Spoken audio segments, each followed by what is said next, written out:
Hello दोस्तों, आपका डर कैफे में स्वागत है।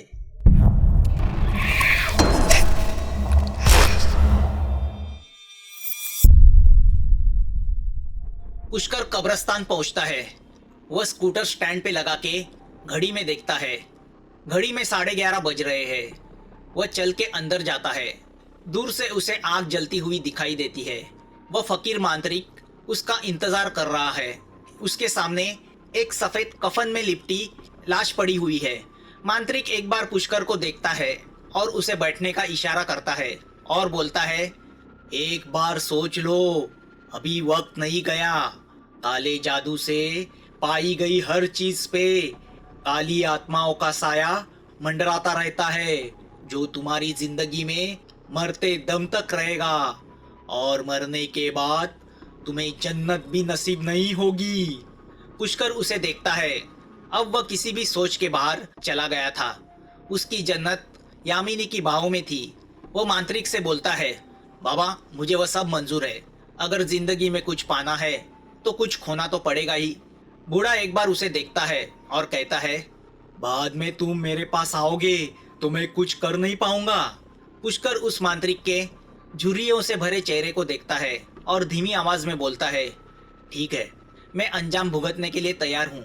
मांत्रिक एक पल उसे देखता है और फिर सामने रखी लाश के मुंह से वह सफेद कफन हटाता है। पुष्कर फटी आंखों से उस लाश को देखता है। वह किसी लड़की की लाश है जिसकी उम्र 20 साल के आसपास होगी। उसका चेहरा पूरी तरह से सफेद पड़ा हुआ है। पुष्कर सोचता है, यह लड़की भरी जवानी में कैसे मरी होगी। जब यह जिंदा थी तो जरूर काफी खूबसूरत रही होगी बेचारी। तभी वह फकीर उससे पूछता है, अपने मनपसंद शख्स की कोई चीज लाए हो? मांत्रिक के आवाज से पुष्कर सोच से बाहर आता है। हाँ। पुष्कर बैग खोल के विजय का रुमाल दिखाता है और कहता है, इस रुमाल पे उस शख्स का पसीना लगा हुआ है, तुम्हारे पास ही रखो, जब जरूरत होगी मैं मांग लूंगा। पुष्कर रुमाल को फिर से थैली में रखता है। फिर वह मांत्रिक अपनी झोली से सब साधन सामग्री बाहर निकालता है, जिसमें कुछ अलग किस्म के लकड़े हैं। वह उन लकड़ों को रचा के उसको आग लगाता है। वह पुष्कर को देखता है और बोलता है, मैं जब मंत्र का पठन करूंगा तब बीच में बोलने का नहीं। जो आत्मा प्रकट होगी उसका आदर रखना, उसे कुछ उल्टा नहीं बोलना, उसे गुस्सा आए ऐसा कुछ नहीं बोलना। जब इंसान जिंदा होता है तो संस्कारों के कारण उसकी भाषा मधुर होती है, मगर जब आत्मा शरीर से बाहर निकलती है तो उस शरीर में कोई संस्कार नहीं रहते और तभी इन काले मंत्रों से उस शरीर में बुरी आत्मा प्रवेश करती है। इसलिए उसकी भाषा में कड़वापन होता है, वह अपमानजनक होती है। इसलिए उस पर कोई प्रतिक्रिया मत दर्शाना। काम हो जाने के बाद मेरा मुआवजा देके सीधा घर चले जाना और इस घटना का जिक्र किसी के सामने गलती से भी नहीं करना, नहीं तो उसके बहुत भयानक परिणाम होंगे। पुष्कर हाँ करके सर हिलाता है। बराबर 12 बजे वो मांत्रिक काले आसमान की ओर सर उठा के सर्वशक्तिमान विधाता से माफी मांगता है और अपने काम को शुरुआत करता है। पुष्कर को पता है वह आगे क्या करने वाला है, क्योंकि वह पहले वह सब कुछ देख चुका है। उसे सिर्फ इंतजार है वह राज खुलने का, जब आत्मा उसे संपत्ति पाने का रास्ता दिखाएगी। वह सामने रखी उस लड़की की लाश को देखता है। उसे याद आता है, इसके पहले जब भी कोई भूत प्रेत पिशाच्य की बातें उससे करता था तो पुष्कर उसका मजाक उड़ाता था, मगर आज वह उन सब चीजों को अनुभव कर रहा है। सिर्फ अनुभव ही नहीं बल्कि उस पर विश्वास करके खुद उसमें शामिल हो रहा है। वह जानता है कि यह सब अघोरी रास्ते हैं, मगर जिंदगी तो एक ही बार मिलती है, उसे अच्छी तरह जीने का उसे हक है, फिर चाहे थोड़े बुरे काम ही क्यों न करना पड़े। मांत्रिक झोली से कुछ भस्म निकाल के उस लाश के माथे पे लगा देता है। फिर एक छोटी बोतल में से पानी निकाल के उस लाश पे छिड़क के कुछ मंत्र बोलने लगता है। फिर मोमबत्ती निकाल के उसे जलाता है और वो मोमबत्ती उस लाश के सर पे रखता है। फिर एक कागज की पूड़ी खोल के उसमें से एक काली राख निकालता है और उस लाश का मुंह खोलने की कोशिश करता है। लड़की को मरे कुछ दिन हुए हैं, इसलिए वह एक लकड़े की तरह कड़क हो गई है। मांत्रिक पूरी ताकत लगा के उसका मुंह खोलता है, जिससे लकड़ी टूटने जैसी आवाजें आती है। उस सन्नाटे भरे माहौल में वह आवाज गूंजती है। पुष्कर घबरा जाता है। मांत्रिक उस राख को उस लाश के मुंह में घुसेड़ता है। फिर वह मंत्र पढ़ने लगता है। अचानक ऊपर काले बादल छाने लगते हैं। जोरों की हवा बहने लगती है। लाश के सर पे रखी मोमबत्ती बुझ जाती है। धीरे धीरे उस लाश का हाथ हिलने लगता है। पुष्कर की आंखें फटी की फटी रह जाती है। वो पसीने में लथपथ हो जाता है। मांत्रिक के मंत्रों की रफ्तार बढ़ती है। वो जोर जोर से उस लाश को चुनौती भरे शब्दों से बुलाने लगता है। अचानक वह लाश आंखें खोलती है। उस लाश की आंखें पूरी सफेद पड़ चुकी है। अब वह बहुत ही भयानक लग रही है। वह लड़की की लाश अजीब सी आवाजें करने लगती है। अब पुष्कर डर जाता है। अमावस की रात, एक कब्रिस्तान में एक आत्मा के सामने बैठना, वो भी ऐसे भयानक माहौल में, पुष्कर ने कभी इसकी कल्पना नहीं की थी। वो फटी आंखों से वह नजारा देखते रह जाता है। वह लाश अजीब सी आवाजें करने लगती है। वो मांत्रिक पुष्कर से कहता है, आत्मा इस लाश के शरीर में आ चुकी है, जो पूछना है पूछो।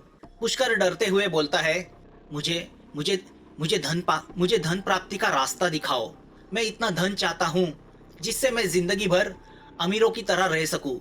उसकी वह बातें सुनकर वह लाश हंसने लगती है। धन प्राप्ति, हाँ तेरे नसीब में संपत्ति है। तू बैंक में मैनेजर है ना? हाँ हाँ, पुष्कर डरते हुए बोलता है।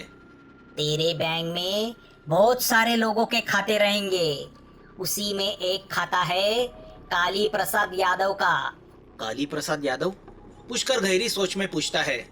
हाँ, काली प्रसाद यादव। खाता नंबर 24537900।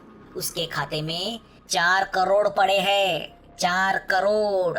और वह खाता पिछले 5 साल से इस्तेमाल में नहीं है, क्योंकि काली प्रसाद यादव 5 साल पहले नागपुर में लावारिस मौत मर गया। उसे कोई रिश्तेदार नहीं, ना ही कोई दोस्त, किसी को पता नहीं उसके खाते में इतने रुपए हैं। अब सिर्फ तुम्हें पता है, किसी और को पता चले इसके पहले तुम उन्हें निकाल लो। एक साथ मत निकालना, धीरे धीरे निकालना, वरना शक हो जाएगा। बाकी तुम अक्लमंद हो। बैंक मैनेजर जो हो, यह तो तुम्हारे दाएं हाथ का खेल है। पैसे के लिए काली प्रसाद बन जाओ। तुम्हारे पास 1 साल है। अगले साल इनकम टैक्स की समस्या हो जाएगी। उसके पहले वह अकाउंट खाली कर दो। लाश की वह बातें सुनकर पुष्कर की आंखें चमकती है। आज तक उसने इस बात का कभी ख्याल ही नहीं किया था। बैंक में कितने सारे लावारिस खाते होते हैं जो सालों से इस्तेमाल नहीं होते। आखिर में वह पैसा आरबीआई के पास नहीं तो गवर्नमेंट के पास चला जाता है। पुष्कर सोच में होता ही है कि वह लाश बोलने लगती है। और हाँ, यह काली प्रसाद कौन है, यह जानने की कभी कोशिश मत करना। पैसे ले लो और चुपचाप बैठो। खाता नंबर 24537900। वह लाश जोर से हंसने लगती है। वह मांत्रिक पुष्कर से कहता है, तुम्हारा काम हो गया। अब इस आत्मा को बलि दे दो। बलि ऐसे आदमी का हो जो तुम्हारा चहीता हो, दुश्मन नहीं। पुष्कर थैली खोलता है और उसमें से विजय का रुमाल निकाल के मांत्रिक को देता है। किसका है? मांत्रिक उससे पूछता है। मेरे मेरे मेरे सहचारी का है। बैंक में मेरे साथ काम करता है। मुझे अपने बड़े भाई की तरह मानता है। मुझे भी अच्छा लगता है। पुष्कर डरते हुए बोलता है, ठीक है। मांत्रिक वह रुमाल आग में डालता है। जैसे ही वह रुमाल जलने लगता है, उसमें से गंदी सी जली हुई बदबू आती है। मांत्रिक उस रुमाल की राख उठाता है और लाश के मुंह में घुसेड़ता है। जैसे ही राख उस लाश के मुंह में जाती है, वह लाश अजीब सी आवाजें करने लगती है। लाश की आंखें बड़ी हो जाती है। वह 1 मिनट तक अपना बदन थरथराती है। उसकी वह हरकतें देखकर पुष्कर डर जाता है। लाश उस राख को निगलती है और बोलती है, बलि मिल गया। इतना बोल के लाश आंखें बंद करती है और स्थिर हो जाती है। पुष्कर समझ जाता है विजय मर चुका होगा। मांत्रिक पुष्कर से कहता है, तुम्हारा काम हो गया। जाओ और धन की प्राप्ति करो। मुझे अकेला छोड़ो, बाकी काम मैं कर लूंगा। पुष्कर जेब में से पैसे निकाल के मांत्रिक को देता है। मांत्रिक बिना गिने उसे अपनी थैली में रखता है। पुष्कर वहां से जाने के लिए उठता है, तभी मांत्रिक उसका हाथ पकड़ता है। पुष्कर डर के उसे देखता है। मांत्रिक उस पर नजर जमा के बोलता है, अपना वादा मत भूलना। जो पैसे तुम्हें मिलेंगे उसमें से कुछ पैसे तुम अनाथ आश्रम को दान करोगे। पुष्कर हाँ करके सर हिलाता है। वह अपनी ही सोच में स्कूटर के पास आके उसे स्टार्ट करता है। वह जानता है कि उसने जो कुछ किया है अच्छा नहीं किया। वह सीधा घर की ओर निकल पड़ता है। घर पे पहुंचते ही वह गर्म पानी से नहाता है, अलमारी से कपड़े निकाल के पहनता है और विस्की की बोतल निकाल के सीधा बोतल मुंह को लगाता है। वह जलता हुआ ड्रिंक जैसे ही उसके गले के नीचे उतरता है वह तरोताजा महसूस करता है। वह ग्लास को देख के खुद से बोलता है, सॉरी विजय, मुझे माफ करना, चियर्स। पुष्कर मोबाइल उठाता है और स्विच ऑफ कर देता है, फिर सीधा बेड पे जाके सो जाता है। दूसरे दिन 8 बजे पुष्कर के घर की डोरबेल बजती है। बहुत देर तक बेल बजने के बाद वह दरवाजा खोलता है। दरवाजे के बाहर गोविंद खड़ा है। उसका चेहरा गिरा हुआ है। क्या हुआ गोविंद, इतने सुबह सुबह? पुष्कर आलस देते हुए उससे पूछता है। साहब, आपका मोबाइल बंद था। हाँ, कल रात बहुत सरदर्द कर रहा था तो बंद करके सरदर्द की गोली खा के सो गया था मैं। बोलो क्या बोलते हो? आए हो तो साथ में चाय पीते हैं, चलो। फिर साथ में बैंक के लिए निकलते हैं। पुष्कर अंदर जाने मुड़ता है, तभी गोविंद दर्द भरी आवाज में बोलता है, साहब एक बुरी खबर है। पुष्कर रुक के उसे देखता है। बुरी खबर? क्या हुआ? विजय चल बसा। उसकी बातें सुनकर पुष्कर को कल रात का किस्सा याद आता है। वो पलट के गोविंद को देखता है। हालांकि उसे पता था कि विजय मर चुका है, फिर भी गोविंद की बातों से उसे शौक लगता है। क्या? कैसे हुआ? हार्ट अटैक से। Heart attack? अरे मगर रात को मेरे साथ काम कर रहा था। कल रात को 12:30 बजे नींद में से उठा और सीने में दर्द हो रहा है करके चिल्लाने लगा। कुछ समझने के पहले ही वो वहीं पे गिर गया। डॉक्टर को बुलाया मगर उनके आने तक वह चल बसा था। हम सब आपको सुबह से फोन कर रहे हैं मगर आपका फोन स्विच ऑफ आ रहा था। साहब हमको अभी निकलना होगा, सब तैयारी हो चुकी है।